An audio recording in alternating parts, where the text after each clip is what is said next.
안녕하세요. 김미경 심리상담소의 김미경입니다. 몸과 마음 잘 지켜내고 계시죠? 몸과 마음을 지키기 위해 루틴으로 지켜야 할 중요한 것 중에 운동이 있죠. 운동 중에서도요, 걷기가 정말 필요한데요. 걷기를 하게 되면 발바닥의 자극으로 인해서 편도체는 약화되고요. 해마를 활성화시킨답니다. 뇌의 편도체를 약화시킴으로써 스트레스, 불안, 긴장 등을 감소시키고요. 해마가 활성화되면서 창의력을 증가시켜서 우리의 몸과 마음을 지키는 방법 중에 하나예요. 오늘의 이야기로 들어가 볼게요. 나르시시스트는 사실 사이코패스나 소시오패스보다도 더 위험하고 힘든 사람들이에요. 사이코패스는 우리 주위에 그리 많지 않고 딱 5분만 말을 해봐도 알아차릴 수 있거든요. 사이코패스나 소시오패스는 범죄를 저질러서 감옥에 갈 가능성이 많지만 나르시시스트는 범죄를 저지르고도 감옥에 가지 않을 만큼 수를 부리면서 우리 주변에 흔히 있기에 우리는 더욱 위험하고 힘든 거죠. 더군다나 나르시시스트는 겉으로 봐서는 매력적인 모습과 매력을 끄는 말과 행동을 처음에는 하기 때문에 순간 넘어갔다가 크게 상처받게 되어 인생을 망치는 경우도 있죠. 자기를 사랑하는 자기애를 넘어서 자기밖에 모르는 완전히 이기적인 인간이 상대방을 꿰어내려고 할 때는 엄청 친절하게 굴거든요. 자기 성찰이라고는 눈꽃만큼도 없고요. 자기 검증을 하지 않으니 자기 말과 행동이 법인 것처럼 하고요.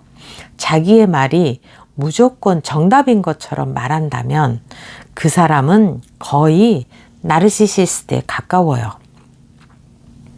거기에다가 상대방을 조종하고 통제하려는 권력 의지가 아주 강하고요.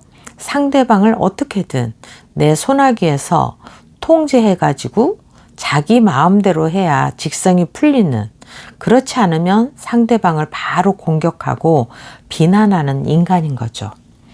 인간으로 태어나서 정직하고 사랑을 주고받는 그런 인생을 살고 싶지 않을까? 그러면 서로 행복하고 좋을 텐데 하고 우리는 의문을 가지게 되죠. 사이코패스 같은 경우는 선천적으로 타고났지만 나르시시스트는 유전보다는 후천적인 환경에서 만들어지기 때문에 사랑과 정성스러운 양육이 매우 중요해요. 전문가들은 3세 이전까지의 양육 환경에 의해서 나르시시스트가 만들어진다고들 말하죠. 우리 인간에게는 감정과 욕구가 있는데요. 이 감정을 제대로 표출할 수 없는 상황이라든지 욕구를 제대로 채워주지 않을 때에도 아이는 불안감과 깊은 좌절을 겪게 되고요. 유기의 경험이 자주 있을 경우에도 경계성 성격 장애가 동반된 나르시시스트가 될 수가 있어요. 예를 들어서 엄마가 아이를 홀로 두고 외출을 한다든지 아이가 배고파서 우는데도 엄마는 게임에 몰두하면서 아이를 쳐다보지도 않는다든지 이렇게 엮이는 가정에서 나르시시스트가 만들어질 가능성이 많죠. 그런가 하면 지나치게 과한 칭찬과 비교도 나르시시스트가 만들어질 가능성이 높아요. 아이가 어떤 말이나 결과물에 적절한 칭찬과 훈계가 있어야 하는데요. 지나치게 결과보다는 잘한다고 칭찬만 하면 나중에는 계속해서 남들보다 칭찬을 많이 받고 싶어서 자기 주위에 있는 사람들을 깎아내려요. 자기의 우월감을 채우는 거죠. 비난과 경멸, 모욕, 수치, 비판이 이들의 무기가 되어서 주위 사람들을 찌르게 되는 거예요. 또한 좋은 점수를 받아올 때만 칭찬받고 그렇지 않을 때는 관심조차 주지 않는 부모라면 아이가 부모의 칭찬을 받기 위해 끊임없이 노력해서 부모의 욕구를 채워주는 역할을 감당해야만 하고요. 자신의 진정한 감정이나 욕구를 느끼지 못하므로 거짓된 내면 세계를 가지게 될 수 있답니다. 자신에게 올라오는 수치감, 부끄러움, 불안, 슬픔 등 마땅히 느끼고 지나가야 하는 감정들을 어떻게든 느끼지 않으려고 안간힘을 쓰죠. 나르는 좋은 일이 있을 때는 분별하기가 힘들어요. 좋은 일이 있을 때는 일반인과 별반 다르지 않기 때문이죠. 그런데 좋지 않은 상황에서 부정적인 감정이 올라올 때 있는 그대로의 감정을 나타내는 것이 아니라 이들은 부정적인 감정이 올라올 때마다 상대방에게 화를 내며 상대방 탓을 하죠. 공동체 안에서 나르시시스트와 함께하면 안 되는 이유예요.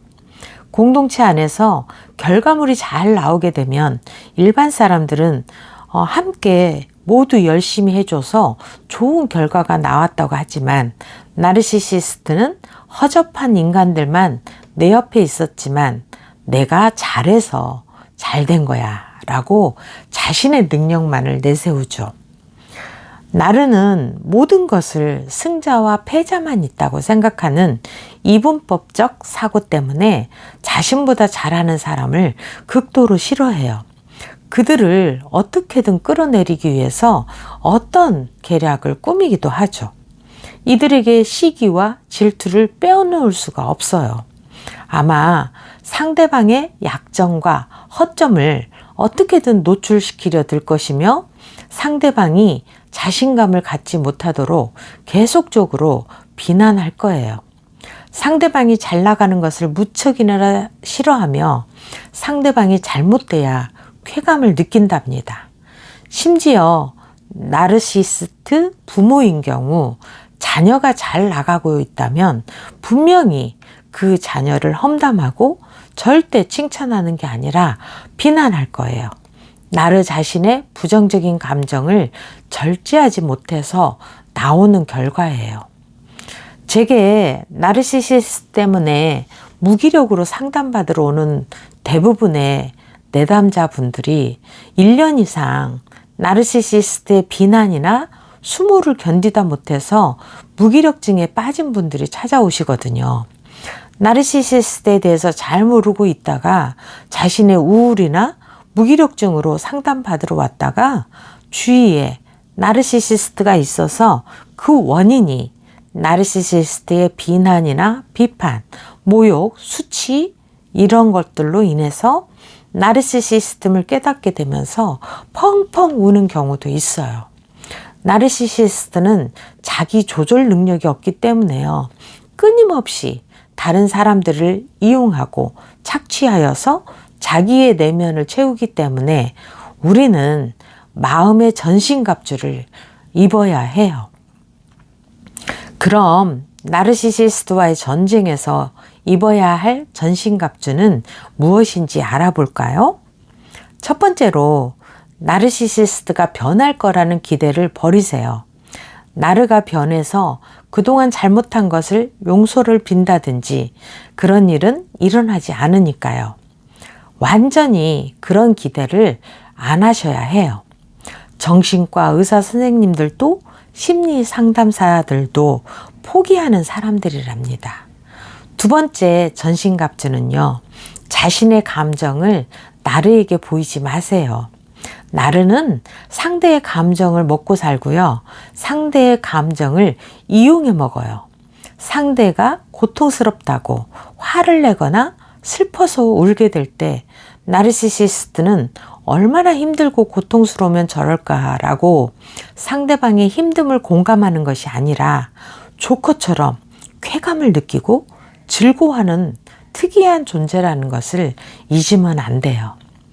세 번째 전신갑주는요. 나르와의 감정을 분리하세요. 나르와의 관계에서 어떤 부분이든 애착이나 집착이 있다면 분리시키셔야 해요.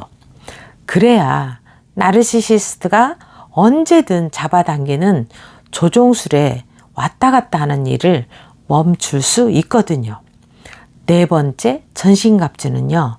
내면은 강하고 담대하게, 겉은 부드러워지세요.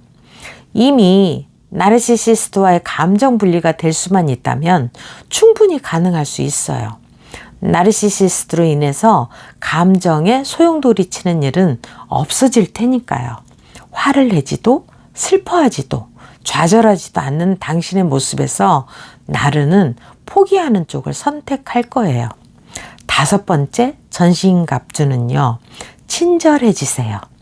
나르에게 친절하게 대할 수 있다는 것은 자존감과 자신감이 높아지고 자신의 감정을 자신이 조절할 수 있는 강력한 전신갑주를 입었다는 증거예요. 친절하라고 해서 진심 어린 마음을 주라는 말이 아니라요. 자신을 보호할 방어용 친절을 말하는 거예요. 이렇게 되도록 먼저 당신은 자신을 사랑해야 하고요. 자신의 인생에서 의미를 발견할 필요가 있죠. 소중하고 귀한 자신을 더 의미 있고 가치 있는 곳에 사용하기 위해서 전신갑주를 입고 전쟁의 기술을 배우고 익혀서 승리하시길 간절히 기도하겠습니다. 지금까지 시청해 주셔서 감사드리고요. 김미경 심리상담소의 김미경이었습니다. 감사합니다.